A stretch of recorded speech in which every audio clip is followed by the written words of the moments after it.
I never thought I'd stare down a bulldozer on my own slice of heaven. But there she was, Karen, that entitled viper from the city, plunking her fancy cottage right on my lakeside lot like she owned the deed to my dreams. Sweat beaded on my forehead under the relentless July sun, the air thick with pine sap and the metallic tang of injustice, as I watched her crew hammer away, oblivious to the faded survey stakes I'd buried there decades ago. How dare she?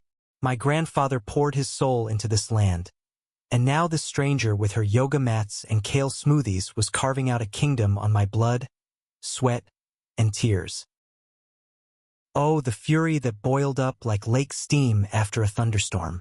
I slammed my truck door so hard the mirror rattled, my heart pounding a war drum in my chest. This ends now, I muttered to the wind, tasting salt from unshed tears of rage. I'd scrimped for years as a mechanic, fixing other folks' messes while this patch of earth waited for my retirement cabin, the one I'd sketch at night by lamplight, dreaming of quiet sunrises with my late wife's ghost whispering through the reeds. But Karen? Shed swept in from the suburbs, all Instagram glow and zero regard, claiming some bogus finders keepers after a realtor mix-up. A mix-up, as if my tax receipts and family photos yellowing in a shoebox meant nothing. I marched up that freshly graveled path, boots crunching like bones underfoot, the buzz of power tools mocking my solitude. Hey, this is private property. My voice cracked the air, sharp as a chainsaw rev. She turned, mid-sip from her stainless steel tumbler, those cat-eye shades hiding eyes that narrowed to slits. Excuse me? We're building here. Permits are in process. Permits? I laughed, a bitter bark that echoed off the water, drawing stares from her tattooed contractors lounging on sawhorses. The nerve. Shed probably bribed someone with her daddy's credit card, or worse, played the victim card to some soft-hearted clerk. Lady, I've got the deed. Original. From 1952. You're squatting on my grandpa's grave, metaphorically speaking. She huffed, crossing her arms over that silk scarf fluttering like a white flag of surrender she never intended to wave. A sigh escaped her painted lips, heavy with the scent of vanilla latte and entitlement. Look, sweetie, I'm just trying to create a wellness retreat for stressed moms like me. You wouldn't understand. Sweetie, the word slithered like oil on water, making my stomach twist. Stressed? Try burying your spouse under that very oak tree, watching the seasons bury your grief deeper. Oh, I understand all right. I shot back, voice rising with the loon's call across the lake. You're a thief in Lululemon.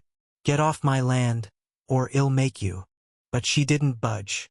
No, Karen doubled down, her voice pitching into that shrill octave that could shatter glass or eardrums, whichever came first. You're harassing me. I'll call the cops. Harassing? The word hung there, absurd, as a pickup rumbled by on the dirt road, kicking up dust that stung my eyes like accusations. I felt the heat flush my neck, a roar building in my throat.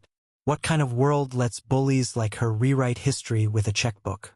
That night, alone in my creaky trailer, the fridge humming a lonely lullaby, I pored over maps by flashlight, fingers tracing boundaries like old wounds.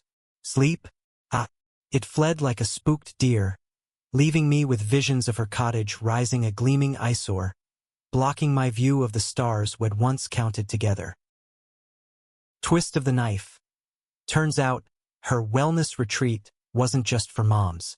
Whispers from the local diner painted her as the queen of petty feuds, the one who'd sued the homeowners association over holiday lights and won, only to evict the elderly couple next door for aesthetic violations. And get this, she was bankrolling it with a GoFundMe, spinning tales of persecuted visionaries against small-minded locals. Me? Small-minded? The outrage festered like an untreated splinter, every creak of the floorboards echoing her laugh. I paced, breath ragged, the cool linoleum grounding me as crickets chorused outside. Why me? Why now, when I'd finally mustered the courage to rebuild? Enough. Dawn broke with a vengeance, pink streaks bleeding across the sky like war paint. I filed the lawsuit that morning, papers crisp in my calloused hands, The clerk's sympathetic nod a bomb on raw nerves. "She's done this before?" she murmured, stamping the complaint with a thud that felt like Judgment Day. Court dragged like molasses in January. 6 months of depositions where Karen's lawyer, a slick weasel in pinstripes, grilled me on intentional delays. Delays? I was the one dodging her cease and desist letters, scented with her perfume, threats veiled in legalese. But the judge, a no-nonsense widow with eyes like polished flint, saw through it. "Ma'am," she drawled to Karen on the stand, "possession may be 9/10 of the law, but fraud ain't one of 'em." The gallery gasped, a ripple of vindication washing over me like cool rain. Verdict day hit like a thunderclap. Guilty of trespass and forgery. Shed faked a survey. The witch. My chest heaved. A sob caught in my throat as the gavel fell. Justice? Tasted like victory sweat and lake mist. But Karen? Oh, she unraveled live on the courthouse steps. Mascara rivers down her cheeks, wailing to her phone camera about bigotry and stolen dreams. Stolen? Look who'd talking. The sheriff's crew arrived at noon, yellow tape snapping in the breeze like festive ribbons on a funeral pyre. I watched from my porch, coffee steaming in my grip, as sledgehammers sang their demolition dirge with cracking, nails shrieking free, the cottage folding like a house of cards in a gale. She showed up then, of course, tires screeching on my gravel, face twisted in fury. "You monster! This was my sanctuary." Her scream pierced the chaos, hands clawing at the air as if she could rebuild with spite alone. The sheriff, badge catching the sun like a halo of reckoning, held up a hand. "Ma'am, court's orders. Step back." But she lunged, slipping on shattered planks, her designer heels sinking into the mud like anchors of her downfall. Down she went, sprawling amid the debris, a gasp escaping the crew as her tumbler shattered beside her, spilling that precious latte into the dirt. Poetic, wasn't it? Karma, dressed in overalls, grinding her empire to splinters. As the dust settled, the lake lapped gentle at the shore, whispering forgiveness to the scarred earth. I walked over, boots steady now, and extended a hand she slapped away, of course, sputtering curses that dissolved into hiccuping sobs. "Why?" she whimpered, voice breaking like the beams overhead.